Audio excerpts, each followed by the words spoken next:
Germinal. Partie 9 du livre audio, chapitre 5 de la partie 4 du roman. Une autre quinzaine s'écoula. On était au premier jour de janvier, par des brumes froides qui engourdissaient l'immense plaine. Et la misère avait empiré encore.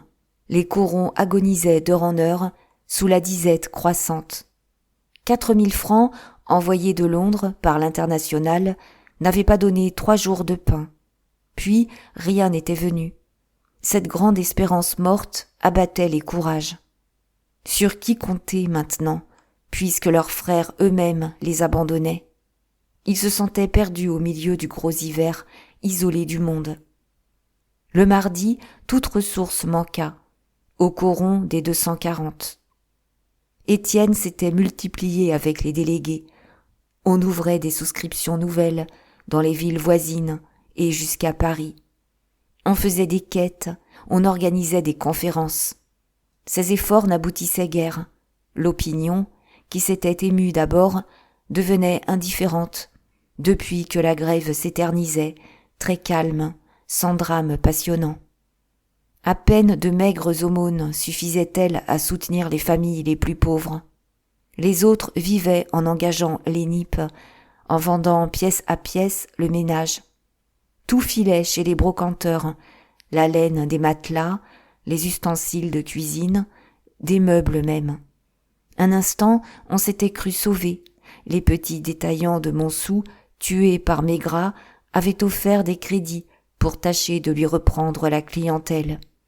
Et, durant une semaine, Verdonck, l'épicier, les 2 boulangers Carouble et Smelten tinrent en effet boutique ouverte. Mais leurs avances s'épuisaient, les 3 s'arrêtèrent. Des huissiers s'en réjouirent. Il n'en résultait qu'un écrasement de dettes qui devait peser longtemps sur les mineurs. Plus de crédit nulle part, plus une vieille casserole à vendre. On pouvait se coucher dans un coin et crever comme des chiens galeux. Étienne aurait vendu sa chair. Il avait abandonné ses appointements, il était allé à Marchiennes engager son pantalon et sa redingote de drap, heureux de faire bouillir encore la marmite des Maheu. Seules les bottes lui restaient. Il les gardait pour avoir les pieds solides, disait-il. Son désespoir était que la grève se fût produite trop tôt, lorsque la caisse de prévoyance n'avait pas eu le temps de s'emplir. Il y voyait la cause unique du désastre, car les ouvriers triompheraient sûrement des patrons le jour où ils trouveraient dans l'épargne l'argent nécessaire à la résistance. Et il se rappelait les paroles de Souvarine, accusant la compagnie de pousser à la grève pour détruire les premiers fonds de la caisse. La vue du coron, de ces pauvres gens sans pain et sans feu, le bouleversait. Il préférait sortir, se fatiguer en promenade lointaine. Un soir, comme il rentrait et qu'il passait près de Réquillart, il avait aperçu, au bord de la route, une vieille femme évanouie. Sans doute, elle se mourait d'inanition. Et, après l'avoir relevée, il s'était mis à héler une fille qu'il voyait de l'autre côté de la palissade. « Tiens, c'est toi, dit-il en reconnaissant la Mouquette. « Aide-moi donc, il faudrait lui faire boire quelque chose. » La Mouquette, apitoyée aux larmes, rentra vivement chez elle dans la masure branlante que son père s'était ménagée au milieu des décombres. Elle en ressortit aussitôt avec du genièvre et un pain.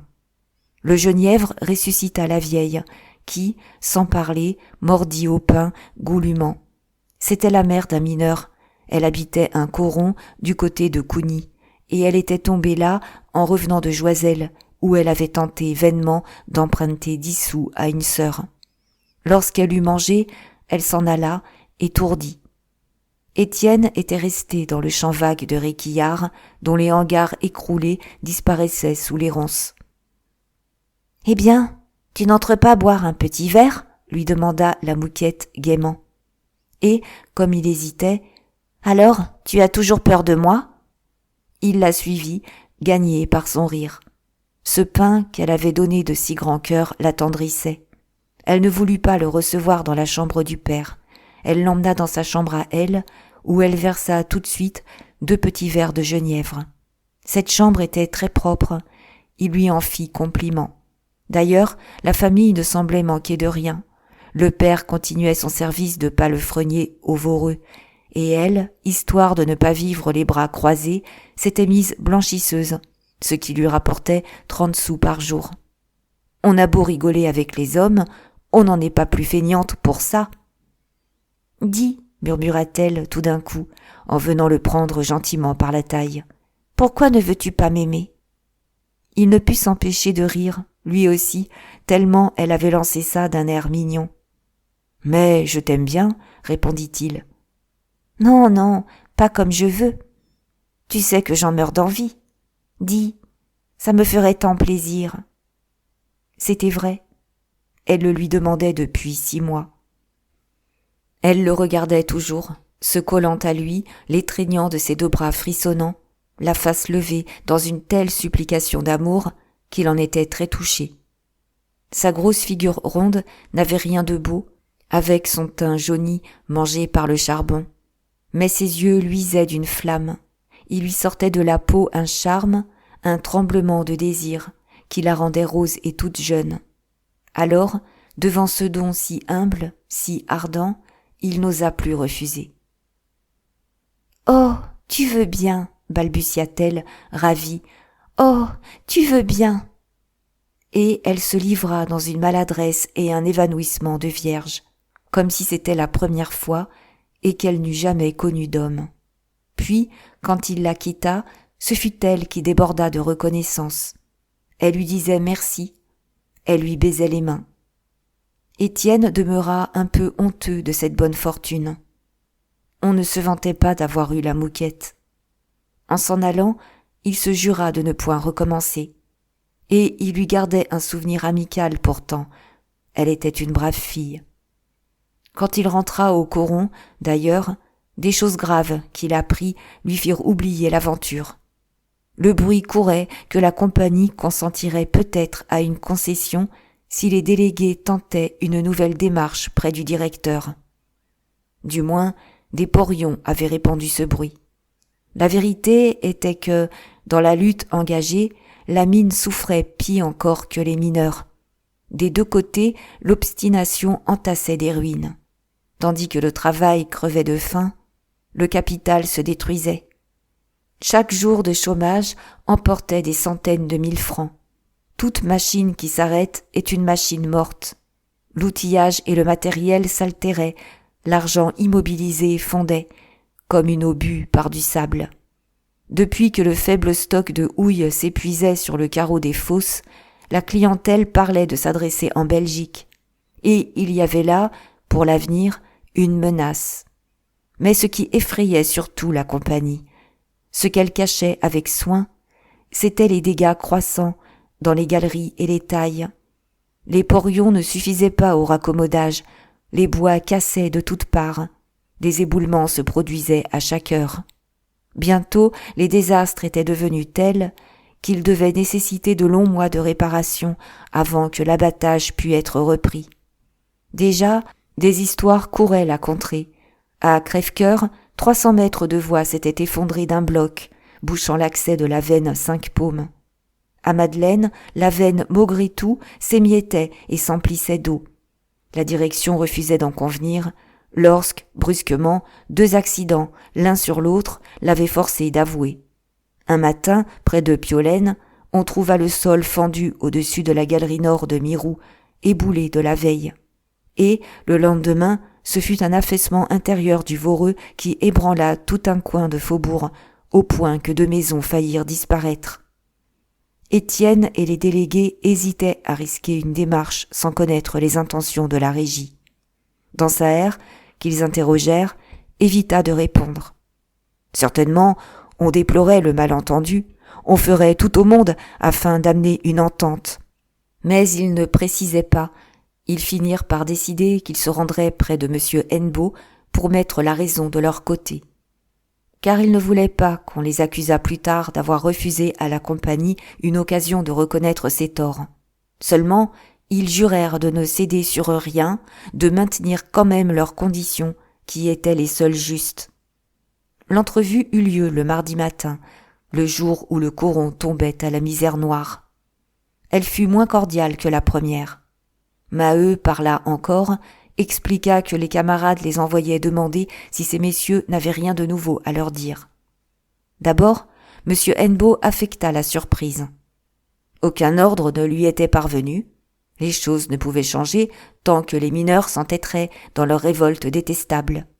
Et cette raideur autoritaire produisit l'effet le plus fâcheux, à tel point que, si les délégués s'étaient dérangés avec des intentions conciliantes, la façon dont on les recevait aurait suffi à les faire s'obstiner davantage. Ensuite, le directeur voulut bien chercher un terrain de concession mutuelle.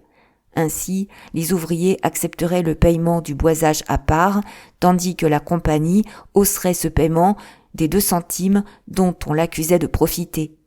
Du reste, il ajoutait qu'il prenait l'offre sur lui, que rien n'était résolu, qu'il se flattait pourtant d'obtenir à Paris cette concession. Mais les délégués refusèrent et répétèrent leurs exigences. Le maintien de l'ancien système avec une hausse de 5 centimes par berline. Alors, il avoua qu'il pouvait traiter tout de suite. Il les pressa d'accepter au nom de leurs femmes et de leurs petits mourant de faim. Et les yeux à terre, le crâne dur, ils dirent non. Toujours non. D'un branle farouche. On se sépara brutalement. M. Hennebeau faisait claquer les portes. Étienne, Maheu et les autres s'en allaient, tapant leurs gros talons sur le pavé, dans la rage muette des vaincus poussés à bout. Vers 2 heures, les femmes du coron tentèrent, de leur côté, une démarche près de Maigrat. Il n'y avait plus que cet espoir. Fléchir cet homme, lui arracher une nouvelle semaine de crédit. C'était une idée de la Maheude qui comptait souvent trop sur le bon cœur des gens. Elle décida la Brûlé et la Levaque à l'accompagner. Quant à la Pierronne, elle s'excusa, elle raconta qu'elle ne pouvait quitter Pierron, dont la maladie n'en finissait pas de guérir. D'autres femmes se joignirent à la bande, elles étaient bien une 20aine. Lorsque les bourgeois de Montsou les virent arriver, tenant la largeur de la route, sombre et misérable, ils hochèrent la tête d'inquiétude. Des portes se fermèrent, une dame cacha son argenterie. On les rencontrait ainsi pour la première fois, et rien n'était d'un plus mauvais signe. D'ordinaire, tout se gâtait, quand les femmes battaient ainsi les chemins. Chez Maigrat, il y eut une scène violente. D'abord, il les avait fait entrer, ricanant, feignant de croire qu'elles venaient payer leurs dettes. Ça, c'était gentil, de s'être entendu, pour apporter l'argent d'un coup. Mais, dès que la Maheude eut pris la parole, il affecta de s'emporter. Est-ce qu'elle se fichait du monde? Encore du crédit? Elle rêvait donc de le mettre sur la paille? Non, plus une pomme de terre, plus une miette de pain. Et il les renvoyait à l'épicier Verdonck, au boulanger Carouble et Spelten, puisqu'elle se servait chez eux, maintenant. Les femmes l'écoutaient d'un air d'humilité peureuse, s'excusaient, guettaient dans ses yeux s'il se laissait attendrir. Il recommença à dire des farces. Il offrit sa boutique à la Brûlé si elle le prenait pour galant. Une telle lâcheté les tenait toutes, qu'elles en rirent. Et la Levaque renchérit, déclara qu'elle voulait bien, elle. Mais il fut aussitôt grossier, il les poussa vers la porte. Comme elles insistaient, suppliantes, il en brutalisa une. Les autres, sur le trottoir, le traitèrent de vendu, tandis que la Maheude, les 2 bras en l'air dans un élan d'indignation vengeresse, appelait la mort, en criant qu'un homme pareil ne méritait pas de manger. Le retour au coron fut lugubre. Quand les femmes rentrèrent les mains vides, les hommes les regardèrent, puis baissèrent la tête. C'était fini. La journée s'achèverait sans une cuillerée de soupe. Et les autres journées s'étendaient dans une ombre glacée où ne luisait pas un espoir. Ils avaient voulu cela. Aucun ne parlait de se rendre. Cet excès de misère les faisait s'entêter davantage, muets comme des bêtes traquées, résolus à mourir au fond de leur trou, plutôt que d'en sortir. Qui aurait osé parler le premier de soumission? On avait juré avec les camarades de tenir tous ensemble, et tous tiendraient, ainsi qu'on tenait à la fosse, quand il y en avait un sous un éboulement. Ça se devait. Ils étaient là-bas, à une bonne école pour savoir se résigner. On pouvait se serrer le ventre pendant 8 jours, lorsqu'on avalait le feu et l'eau depuis l'âge de 12 ans. Et leur dévouement se doublait ainsi d'un orgueil de soldats, d'hommes fiers de leur métier, ayant pris dans leur lutte quotidienne contre la mort une vantardise du sacrifice. Chez les Maheu, la soirée fut affreuse. Tous se taisaient, assis devant le feu mourant, où fumait la dernière pâtée d'escaillage. Après avoir vidé les matelas poignée à poignée, on s'était décidé l'avant-veille à vendre pour 3 francs le coucou. Et la pièce semblait nue et morte depuis que le tic-tac familier ne l'emplissait plus de son bruit. Maintenant, au milieu du buffet, il ne restait d'autre luxe que la boîte de carton rose, un ancien cadeau de Maheu auquel la Maheude tenait comme à un bijou. Les 2 bonnes chaises étaient parties. Le père Bonnemort et les enfants se serraient sur un vieux banc moussu rentré du jardin. Et le crépuscule livide qui tombait semblait augmenter le froid. « Quoi faire ?» répéta la Maheude, accroupie au coin du fourneau. Étienne, debout, regardait les portraits de l'empereur et de l'impératrice collés contre le mur. Il les en aurait arrachés depuis longtemps, sans la famille qui les défendait, pour l'ornement. Aussi murmura-t-il, les dents serrées. « Et dire qu'on n'aurait pas dessous de ces gens foutres qui nous regardent crever !»« Si je portais la boîte, » reprit la femme toute pâle, après une hésitation. Maheu, assis au bord de la table, les jambes pendantes et la tête sur la poitrine, s'était redressé. « Non, je ne veux pas !» Péniblement, la Maheude se leva et fit le tour de la pièce. Était-ce Dieu possible d'en être réduit à cette misère ?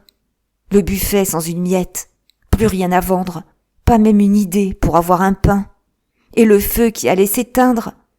Elle s'emporta contre Alzire, qu'elle avait envoyé le matin aux escarbilles sur le terri et qui était revenue les mains vides en disant que la compagnie défendait la glane.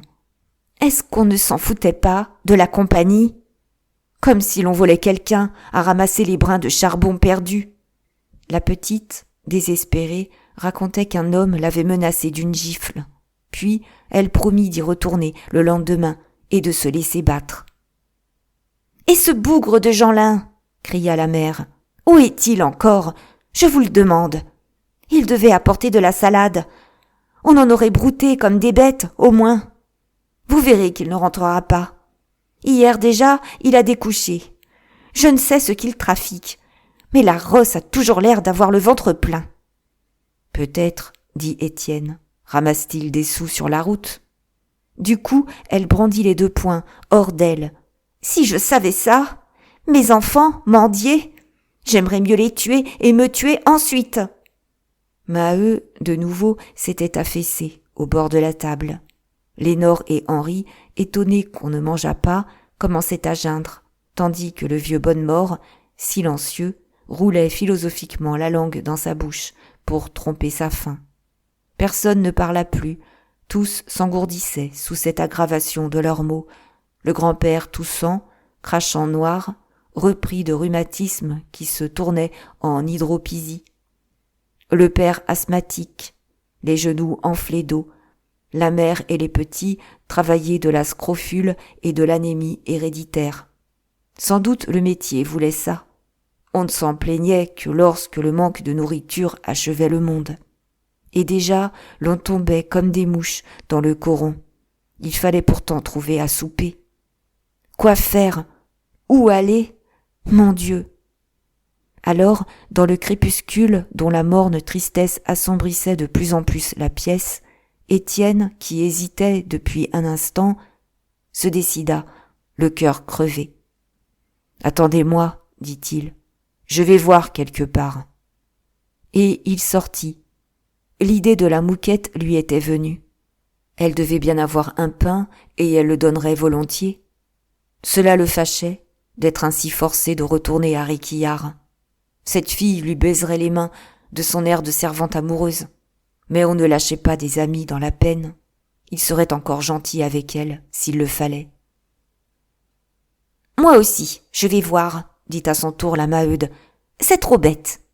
Elle rouvrit la porte derrière le jeune homme et la rejeta violemment, laissant les autres immobiles et muets dans la maigre clarté d'un bout de chandelle qu'elle venait d'allumer. Dehors, une courte réflexion l'arrêta, puis elle entra chez les Levaque. « Dis donc, je t'ai prêté un pain l'autre jour. Si tu me le rendais. » Mais elle s'interrompit. Ce qu'elle voyait n'était guère encourageant. Et la maison sentait la misère plus que la sienne. La Levaque, les yeux fixes, regardait son feu éteint, tandis que Levaque, saoulé par des cloutiers, l'estomac vide, dormait sur la table. Adossé au mur, Bouteloup frottait machinalement ses épaules avec l'ahurissement d'un bon diable dont on a mangé les économies et qui s'étonne d'avoir à se serrer le ventre. « Un pain, ah, ma chère, répondit la Levaque. Moi qui voulais t'en emprunter un autre. Puis, comme son mari grognait de douleur dans son sommeil, elle lui écrasa la face contre la table. Tais-toi, cochon! Tant mieux si ça te brûle les boyaux. Au lieu de te faire payer à boire, est-ce que tu n'aurais pas dû demander 20 sous à un ami? Elle continua, jurant, se soulageant au milieu de la saleté du ménage, abandonné depuis si longtemps déjà qu'une odeur insupportable s'exhalait du carreau. Tout pouvait craquer, elle s'en fichait. Son fils, ce gueux de Bébert, avait aussi disparu depuis le matin, et elle criait que ce serait un fameux débarras s'il ne revenait plus. Puis elle dit qu'elle allait se coucher. Au moins, elle aurait chaud. Elle bouscula Bouteloup. « Allons, houp, montons. Le feu est mort, pas besoin d'allumer la chandelle pour voir les assiettes vides. Viens-tu à la fin, Louis? Je te dis que nous nous couchons. On se colle, ça soulage. Et que ce nom de Dieu de Soulard crève ici de froid tout seul. » Quand elle se retrouva dehors, la Maheude coupa résolument par les jardins, pour se rendre chez les Pierron. Des rires s'entendaient. Elle frappa, et il y eut un brusque silence. On mit une grande minute à lui ouvrir. « Tiens, c'est toi !» s'écria la Pierronne en affectant une vive surprise. « Je croyais que c'était le médecin. » Sans la laisser passer, elle continua, elle montra Pierron assis devant un grand feu de houille. « Ah, il ne va pas. Il ne va toujours pas. La figure a l'air bonne, c'est dans le ventre que ça le travaille. Alors il lui faut de la chaleur, on brûle tout ce qu'on a. » Pierron, en effet, semblait gaillard, le teint fleuri, la chair grasse. Vainement il soufflait pour faire l'homme malade. D'ailleurs, la Maheude, en entrant, venait de sentir une forte odeur de lapin. Bien sûr qu'on avait déménagé le plat. Des miettes traînaient sur la table. Et, au beau milieu, elle aperçut une bouteille de vin oubliée. « Maman est allée à Montsou pour tâcher d'avoir un pain, » reprit la Pierronne. « Nous nous morfondons à l'attendre. » Mais sa voix s'étrangla. Elle avait suivi le regard de la voisine, et elle aussi était tombée sur la bouteille. Tout de suite, elle se remit. Elle raconta l'histoire. Oui, c'était du vin. Les bourgeois de la Piolaine lui avaient apporté cette bouteille-là pour son homme, à qui le médecin ordonnait du Bordeaux. Et elle ne tarissait pas en remerciements. Quel brave bourgeois! La demoiselle surtout, pas fière, entrant chez les ouvriers, distribuant elle-même ses aumônes. « Je sais, » dit la Maheude. « Je les connais. » Son cœur se serrait à l'idée que le bien va toujours aux moins pauvres. Jamais ça ne ratait. Ces gens de la Piolaine auraient porté de l'eau à la rivière. Comment ne les avait-elle pas vus dans le coron? Peut-être tout de même en aurait-elle tiré quelque chose. « J'étais donc venue, avoua-t-elle enfin, pour savoir s'il y avait plus gras chez vous que chez nous. As-tu seulement du vermicelle à charge de revanche ?» La Pierronne se désespéra bruyamment. « Rien du tout, ma chère. Pas ce qui s'appelle un grain de semoule. Si maman ne rentre pas, c'est qu'elle n'a point réussi. Nous allons nous coucher sans souper. » À ce moment, des pleurs vinrent de la cave. Et elle s'emporta, elle tapa du poing contre la porte. « C'était cette coureuse de Lydie qu'elle avait enfermée, disait-elle, pour la punir de n'être rentrée qu'à 5 heures, après toute une journée de vagabondage. On ne pouvait plus la dompter, elle disparaissait continuellement. Cependant, la Maheude restait debout, sans se décider à partir. Ce grand feu la pénétrait d'un bien-être douloureux, la pensée qu'on mangeait là lui creusait l'estomac davantage. Évidemment, ils avaient renvoyé la vieille et enfermé la petite pour bâfrer leur lapin. Ah, on avait beau dire, quand une femme se conduisait mal, ça portait bonheur à sa maison. « Bonsoir, dit-elle tout d'un coup. Dehors, la nuit était tombée et la lune, derrière des nuages, éclairait la terre d'une clarté louche. Au lieu de retraverser les jardins, la Maheude fit le tour, désolée, n'osant rentrer chez elle. Mais, le long des façades mortes, toutes les portes sentaient la famine et sonnaient le creux. À quoi bon frapper? C'était misère et compagnie. Depuis des semaines qu'on ne mangeait plus, l'odeur de l'oignon elle-même était partie, cette odeur forte qui annonçait le coron de loin dans la campagne. Maintenant, il n'avait que l'odeur des vieux caveaux, l'humidité des trous où rien ne vit. Les bruits vagues se mouraient, des larmes étouffées, des jurons perdus. Et, dans le silence qui s'alourdissait peu à peu, on entendait venir le sommeil de la faim, l'écrasement des corps jetés en travers des lits, sous les cauchemars des ventres vides. Comme elle passait devant l'église, elle vit une ombre filer rapidement. Un espoir la fit se hâter, car elle avait reconnu le curé de Montsou, l'abbé Joire, qui disait la messe le dimanche à la chapelle du Coron. Sans doute, il sortait de la sacristie, où le règlement de quelque affaire l'avait appelé. Le dos rond, il courait de son air d'homme gras et doux, désireux de vivre en paix avec tout le monde. S'il avait fait sa course à la nuit, ce devait être pour ne pas se compromettre au milieu des mineurs. On disait du reste qu'il venait d'obtenir de l'avancement. Même, il s'était promené déjà avec son successeur, un abbé maigre, aux yeux de braise rouge. « Monsieur le curé, bégaya la Maheude. Mais il ne s'arrêta point. « Bonsoir, ma brave femme. » Elle se retrouvait devant chez elle. Ses jambes ne la portaient plus, et elle rentra. Personne n'avait bougé. Maheu était toujours au bord de la table, abattu. Le vieux Bonnemort et les petits se serraient sur le banc pour avoir moins froid. Et on ne s'était pas dit une parole, seule la chandelle avait brûlé, si courte que la lumière elle-même bientôt leur manquerait. Au bruit de la porte, les enfants tournèrent la tête, mais, en voyant que la mère ne rapportait rien, ils se remirent à regarder par terre, renfonçant une grosse envie de pleurer, de peur qu'on ne les grondât. La Maheude était retombée à sa place, près du feu mourant. On ne la questionna point, le silence continua. Tous avaient compris.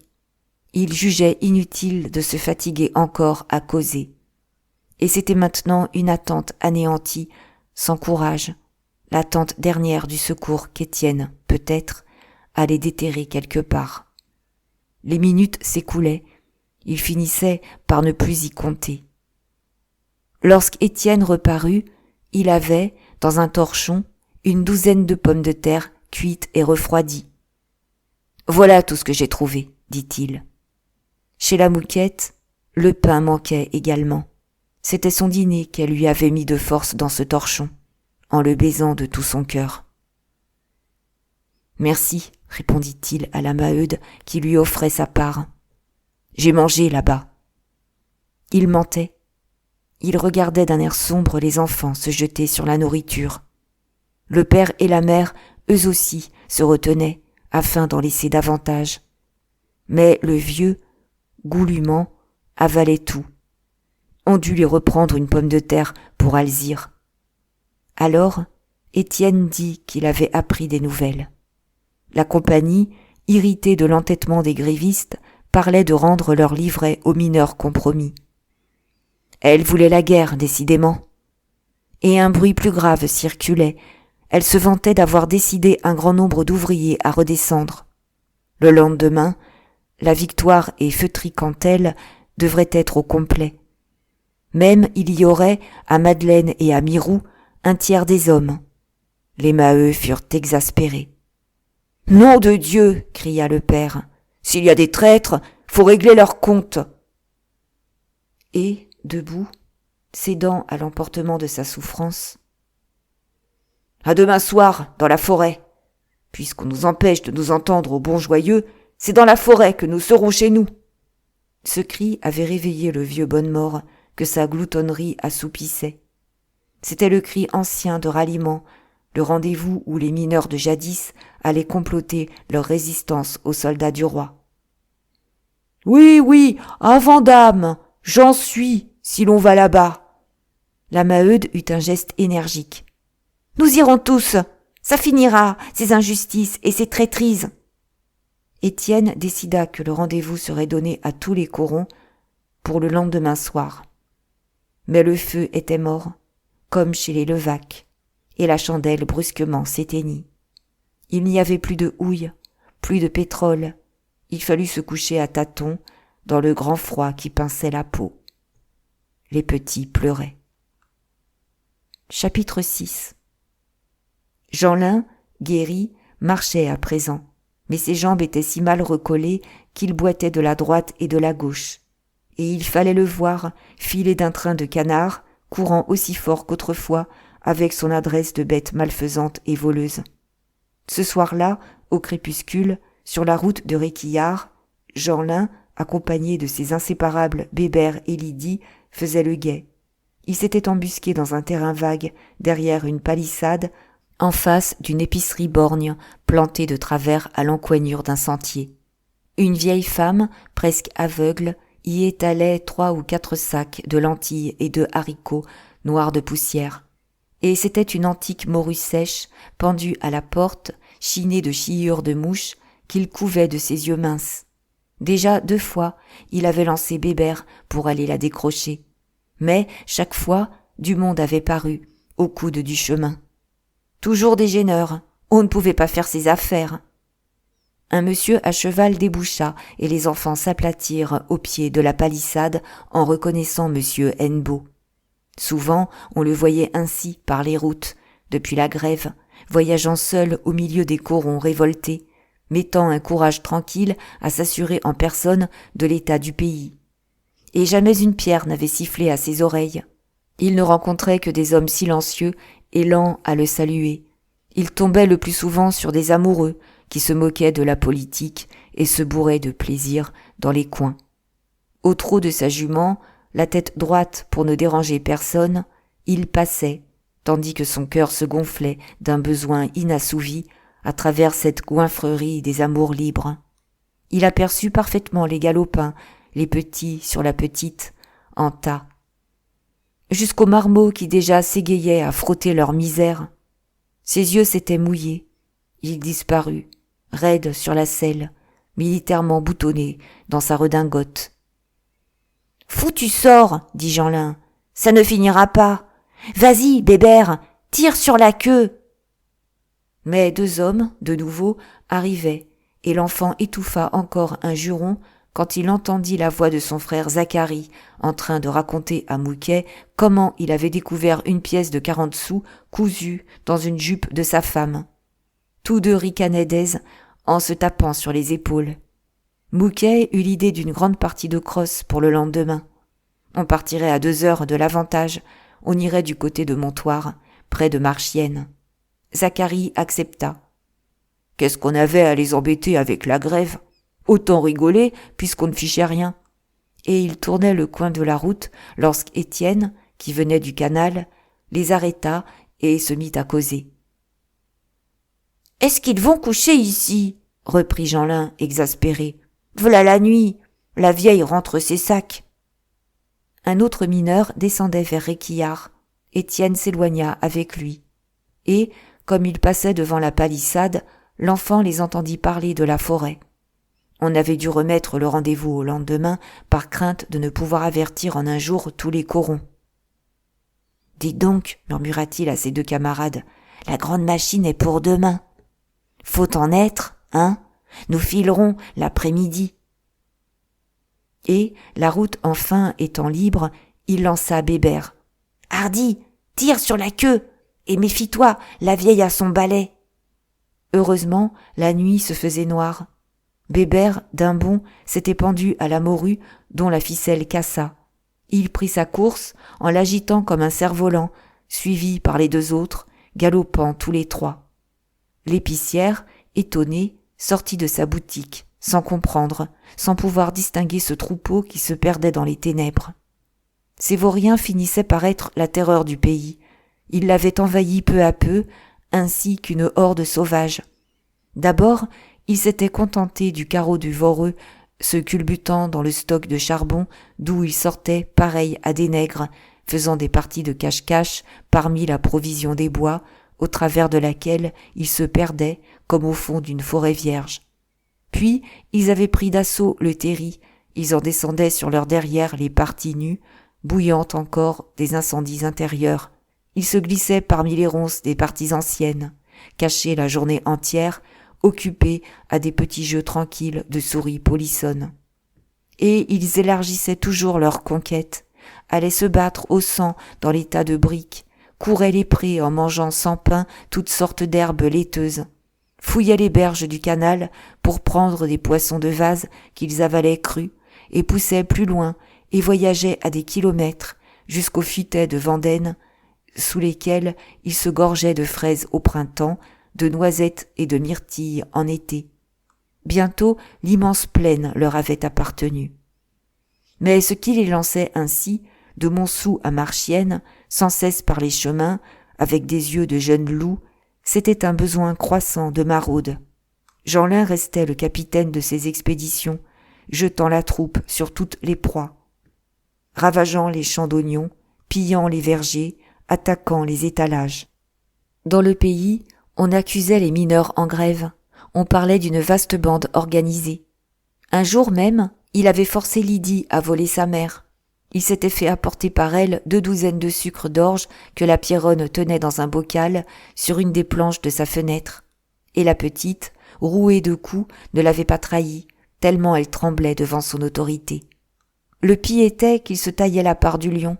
Bébert également devait lui remettre le butin, heureux si le capitaine ne le giflait pas pour garder tout. Depuis quelque temps, Jeanlin abusait. Il battait Lydie comme on bat une femme légitime, et il profitait de la crédulité de Bébert pour l'engager dans des aventures désagréables, très amusé de faire tourner en bourrique ce gros garçon, plus fort que lui, qui l'aurait assommé d'un coup de poing. Il les méprisait tous les deux, les traitait en esclaves, leur racontait qu'il avait pour maîtresse une princesse devant laquelle ils étaient indignes de se montrer. Et, en effet, il y avait 8 jours qu'il disparaissait brusquement, au bout d'une rue, au tournant d'un sentier, n'importe où il se trouvait, après leur avoir ordonné, l'air terrible, de rentrer au coron. D'abord, il empochait le butin. Ce fut d'ailleurs ce qui arriva ce soir-là. « Donne !» dit-il en arrachant la morue des mains de son camarade, lorsqu'ils s'arrêtèrent tous trois à un coude de la route, près de Réquillart. Bébert protesta. « J'en veux, tu sais, c'est moi qui l'ai prise. »« Hein, quoi ?» cria-t-il. « T'en auras, si je t'en donne, et pas ce soir, bien sûr. Demain, s'il en reste. » Il bourra Lydie, il les planta l'un et l'autre sur la même ligne, comme des soldats au port d'armes. Puis, passant derrière eux, « Maintenant, vous allez rester là 5 minutes sans vous retourner. Nom de Dieu, si vous vous retournez, il y aura des bêtes qui vous mangeront. Et vous rentrerez ensuite tout droit. Et si Bébert touche à Lydie en chemin, je le saurai, je vous ficherai des claques. » Alors, il s'évanouit au fond de l'ombre, avec une telle légèreté qu'on n'entendit même pas le bruit de ses pieds nus. Les 2 enfants demeurèrent immobiles durant les 5 minutes, sans regarder en arrière, par crainte de recevoir une gifle de l'invisible. Lentement, une grande affection était née entre eux, dans leur commune terreur. Lui, toujours, songeait à la prendre, à la serrer très fort entre ses bras, comme il voyait faire aux autres. Et elle aussi aurait bien voulu, car ça l'aurait changé, d'être ainsi caressée gentiment. Mais ni lui ni elle ne se seraient permis de désobéir. Quand ils s'en allèrent, bien que la nuit fût très noire, ils ne s'embrassèrent même pas, ils marchèrent côte à côte, attendris et désespérés, certains que, s'ils se touchaient, le capitaine, par derrière, leur allongerait des claques. Étienne, à la même heure, était rentré à Réquillart. La veille, Mouquette l'avait supplié de revenir, et il revenait, honteux, pris d'un goût qu'il refusait de s'avouer pour cette fille qu'il adorait comme un Jésus. C'était, d'ailleurs, dans l'intention de rompre. Il la verrait, il lui expliquerait qu'elle ne devait plus le poursuivre à cause des camarades. On n'était guère à la joie, ça manquait d'honnêteté, de se payer ainsi des douceurs quand le monde crevait de faim. Et, ne l'ayant pas trouvée chez elle, il s'était décidé à l'attendre. Il guettait les ombres au passage. Sous le beffroi en ruine, l'ancien puits s'ouvrait, à demi obstrué. Une poutre toute droite, où tenait un morceau de toiture, avait un profil de potence au-dessus du trou noir. Et, dans le muraillement éclaté des margelles, 2 arbres poussaient, un sorbier et un platane qui semblaient grandir du fond de la terre. C'était un coin de sauvage abandon, l'entrée herbue et chevelue d'un gouffre, embarrassé de vieux bois, planté de pruneliers et d'aubépines, que les fauvettes peuplaient de leurs nids au printemps. Voulant éviter de gros frais d'entretien, la compagnie, depuis 10 ans, se proposait de combler cette fosse morte, mais elle attendait d'avoir installé au Voreux un ventilateur, car le foyer d'aérage des 2 puits, qui y communiquaient, se trouvait placé au pied de Réquillart, dont l'ancien goyot d'épuisement servait de cheminée. On s'était contenté de consolider le cuvelage du niveau par des étais placés en travers, barrant l'extraction, et on avait délaissé les galeries supérieures pour ne surveiller que la galerie du fond, dans laquelle flambait le fourneau d'enfer, l'énorme brasier de houille, au tirage si puissant que l'appel d'air faisait souffler le vent en tempête d'un bout à l'autre de la fosse voisine. Par prudence, afin qu'on pût monter et descendre encore, l'ordre était donné d'entretenir le goyot des échelles. Seulement, personne ne s'en occupait, les échelles se pourrissaient d'humidité, des paliers s'étaient effondrés déjà. En haut, une grande ronce bouchait l'entrée du goyot, et comme la première échelle avait perdu des échelons, il fallait, pour l'atteindre, se pendre à une racine du sorbier, puis se laisser tomber au petit bonheur, dans le noir. Étienne patientait, caché derrière un buisson, lorsqu'il entendit, parmi les branches, un long frôlement. Il crut à la fuite effrayée d'une couleuvre. Mais la brusque lueur d'une allumette l'étonna, et il demeura stupéfait en reconnaissant Jeanlin qui allumait une chandelle et qui s'abîmait dans la terre. Une curiosité si vive le saisit qu'il s'approcha du trou. L'enfant avait disparu, une lueur faible venait du 2e palier. Il hésita un instant, puis se laissa rouler, en se tenant aux racines. Pensa faire le saut des 524 mètres que mesurait la fosse, finit pourtant par sentir un échelon, et il descendit doucement. Jeanlin n'avait rien dû entendre. Étienne voyait toujours, sous lui, la lumière s'enfoncer, tandis que l'ombre du petit, colossale et inquiétante, dansait avec le déhanchement de ses jambes infirmes. Il gambillait, d'une adresse de singe à se rattraper des mains, des pieds, du menton, quand des échelons manquaient. Les échelles, de 7 mètres, se succédaient, les unes solides encore, les autres branlantes, craquantes, près de se rompre. Les paliers étroits défilaient, verdis, pourris tellement qu'on marchait comme dans la mousse. Et, à mesure qu'on descendait, la chaleur était suffocante, une chaleur de four, qui venait du goyot de tirage. Heureusement peu actif depuis la grève, car en temps de travail, lorsque le foyer mangeait ses 5000 kilogrammes de houille par jour, on aurait pu se risquer là sans se rôtir le poil. Quel nom de Dieu de crapaud, jurait Étienne étouffé. Où diable va-t-il? 2 fois, il avait failli culbuter. Ses pieds glissaient sur le bois humide. Au moins, s'il avait eu une chandelle comme l'enfant, mais il se cognait à chaque minute. Il n'était guidé que par la lueur vague, fuyant sous lui. C'était bien la 20e échelle déjà. et la descente continuait. Alors il les compta. 21, 22, 23, et il s'enfonçait toujours. Une cuisson ardente lui enflait la tête. Il croyait tomber dans une fournaise. Enfin, il arriva à un accrochage, et il aperçut la chandelle qui filait au fond d'une galerie. 30 échelles, cela faisait 210 mètres environ. « Est-ce qu'il va me promener longtemps ?» pensait-il. « C'est pour sûr dans l'écurie qu'il se terre. » Mais, à gauche, la voie qui conduisait à l'écurie était barrée par un éboulement. Le voyage recommença, plus pénible et plus dangereux. Des chauves-souris, effarées, voletaient, se collaient à la voûte de l'accrochage. Il dut se hâter pour ne pas perdre de vue la lumière. Il se jeta dans la même galerie, seulement où l'enfant passait à l'aise, avec sa souplesse de serpent, lui ne pouvait se glisser sans meurtrir ses membres. Cette galerie, comme toutes les anciennes voies, s'était resserrée, se resserrait encore chaque jour, sous la continuelle poussée des terrains. Et il n'y avait plus, à certaines places, qu'un boyau qui devait finir par s'effacer lui-même.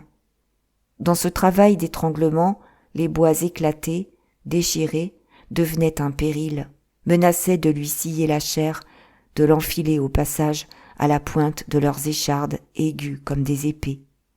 Il n'avançait qu'avec précaution, à genoux ou sur le ventre, tâtant l'ombre devant lui. Brusquement, une bande de rats le piétina, lui courut de la nuque aux pieds dans un galop de fuite. « Tonnerre de Dieu! Y sommes-nous à la fin ?» gronda-t-il, les reins cassés, hors d'haleine. On y était.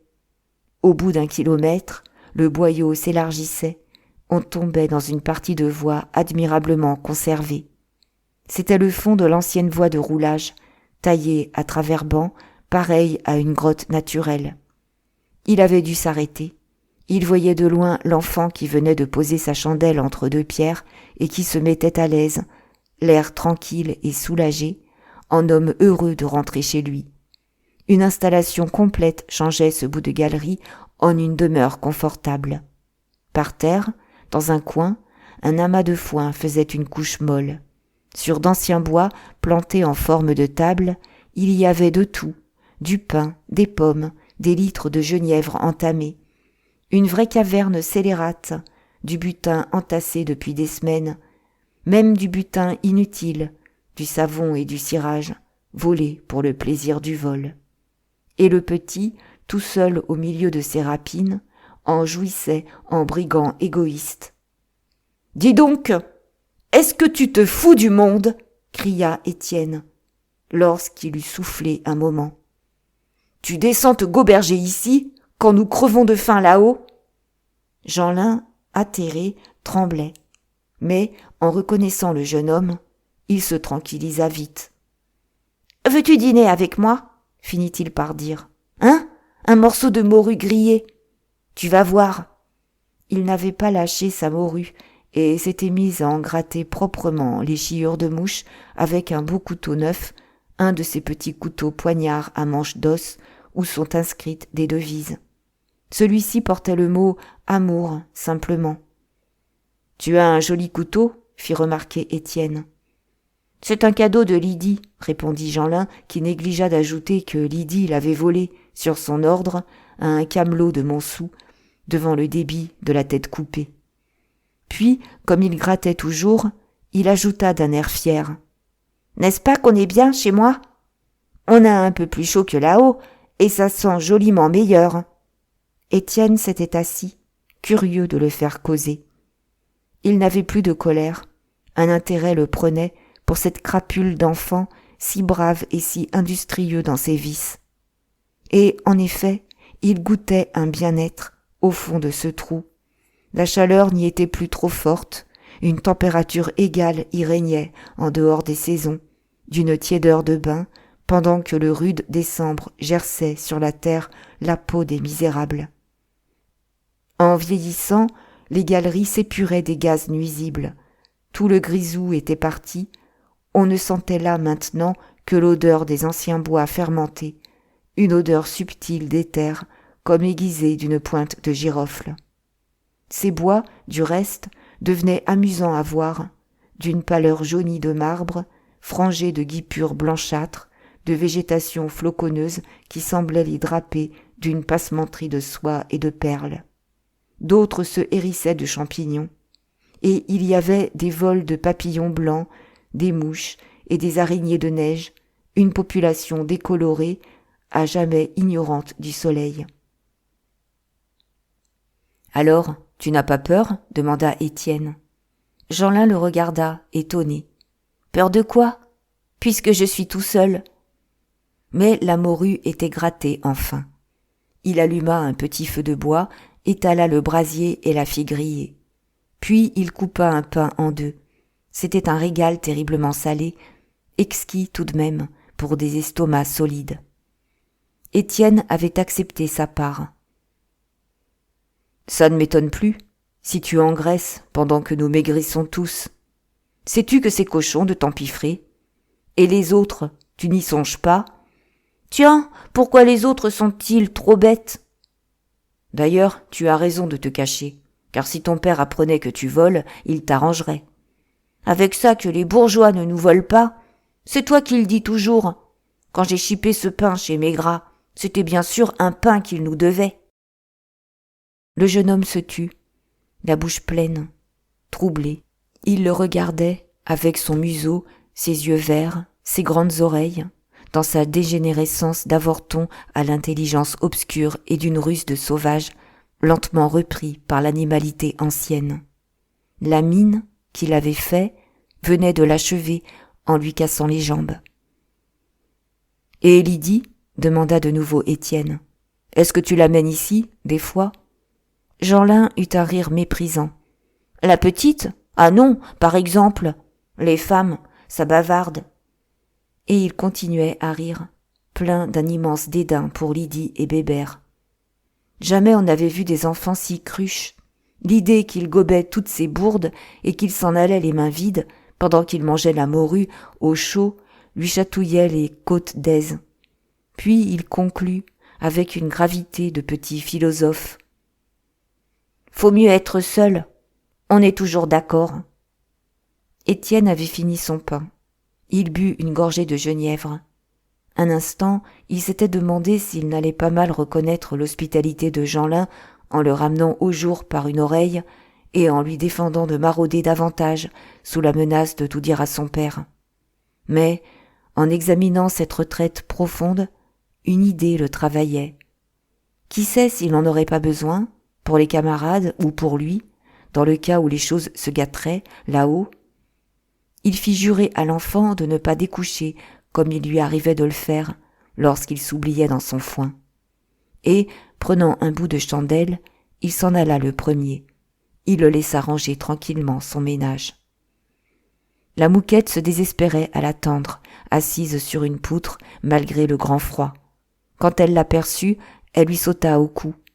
Et ce fut comme s'il lui enfonçait un couteau dans le cœur, lorsqu'il lui dit sa volonté de ne plus la voir. « Mon Dieu, pourquoi ? Est-ce qu'elle ne l'aimait point assez ?» Craignant de succomber lui-même à l'envie d'entrer chez elle, il l'entraînait vers la route. Il lui expliquait, le plus doucement possible, qu'elle le compromettait aux yeux des camarades, qu'elle compromettait la cause de la politique. Elle s'étonna. Qu'est-ce que ça pouvait faire à la politique ? Enfin, la pensée lui vint qu'il rougissait de la connaître. D'ailleurs, elle n'en était pas blessée, c'était tout naturel.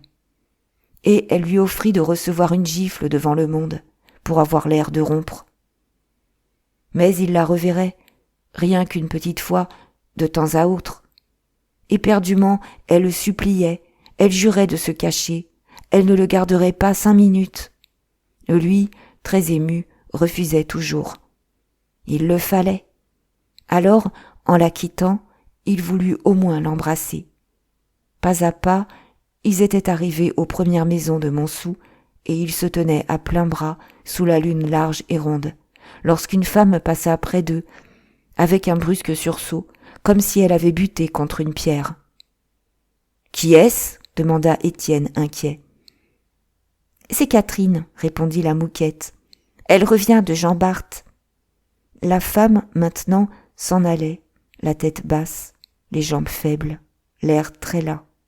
Et le jeune homme la regardait, désespéré d'avoir été vu par elle, le cœur crevé d'un remords sans cause. Est-ce qu'elle n'était pas avec un homme ? Est-ce qu'elle ne l'avait pas fait souffrir de la même souffrance, là, sur ce chemin de Réquillart, lorsqu'elle s'était donnée à cet homme ? Mais cela, malgré tout, le désolait de lui avoir rendu la pareille. « Veux-tu que je te dise ?» murmura la Mouquette en larmes, quand elle partit.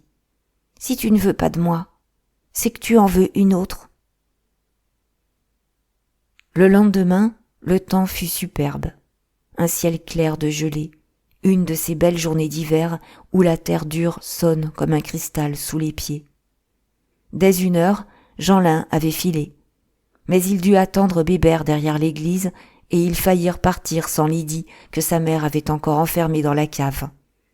On venait de l'en faire sortir et de lui mettre au bras un panier en lui signifiant que, si elle ne le rapportait pas plein de pissenlits, on la renfermerait avec les rats, pour la nuit entière.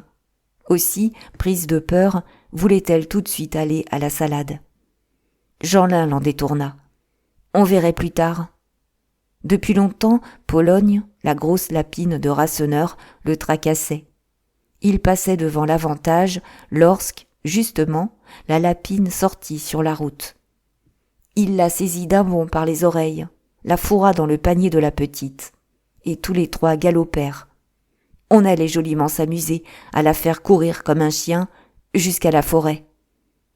Mais ils s'arrêtèrent pour regarder Zacharie et Mouquet qui, après avoir bu une chope avec 2 autres camarades, entamaient leur grande partie de crosse. L'enjeu était une casquette neuve et un foulard rouge déposés chez Rasseneur. Les 4 joueurs, 2 par 2, mirent au marchandage le premier tour, du Voreux à la ferme Paillot, près de 3 kilomètres. Et ce fut Zacharie qui l'emporta. Il pariait en 7 coups, tandis que Mouquet en demandait 8. On avait posé la cholette, le petit œuf de buis, sur le pavé, une pointe en l'air.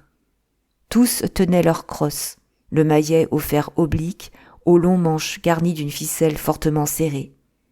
2 heures sonnaient, comme ils partaient.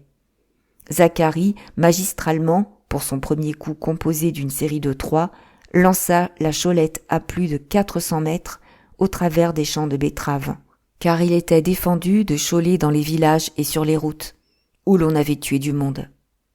Mouquet, solide lui aussi, déchola d'un bras si rude que son coup unique ramena la bille de 150 mètres en arrière.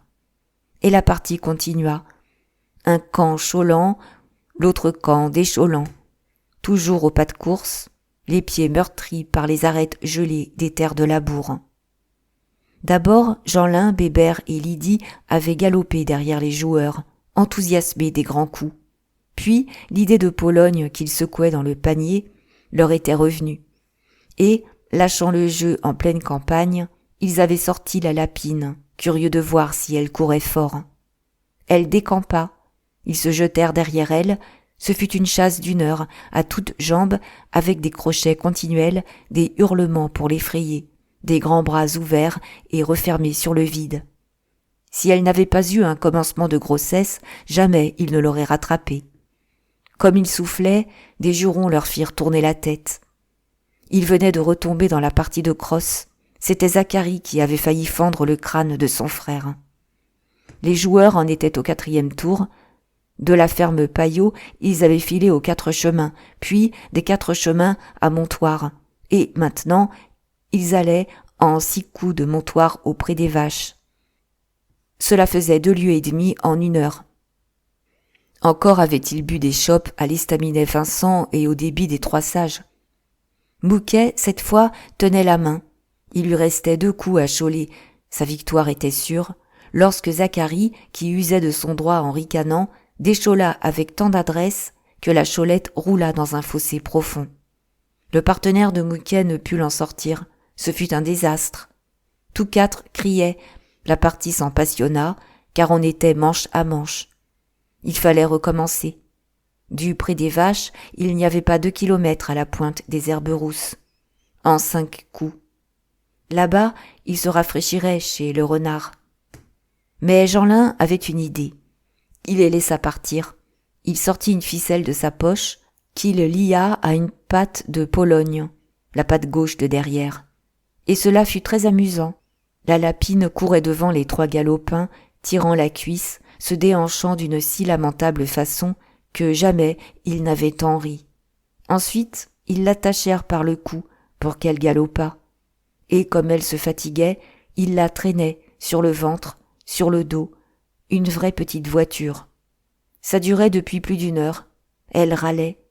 Lorsqu'ils la rendirent vivement dans le panier, en entendant près du bois à Cruchot les chauleurs, dont il coupait le jeu une fois encore.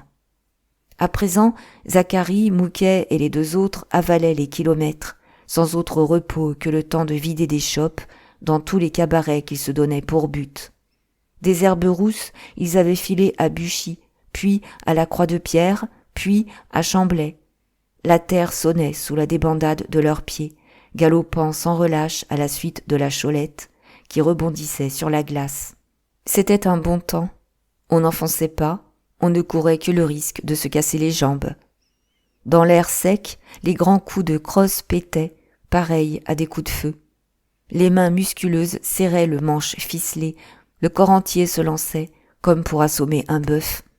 Et cela pendant des heures, d'un bout à l'autre de la plaine, par-dessus les fossés, les haies, les talus des routes, les murs bas des enclos.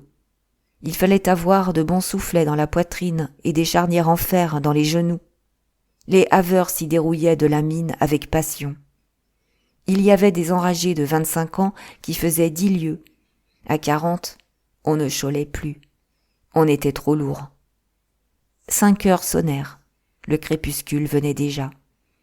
Encore un tour jusqu'à la forêt de Vandame pour décider qui gagnait la casquette et le foulard.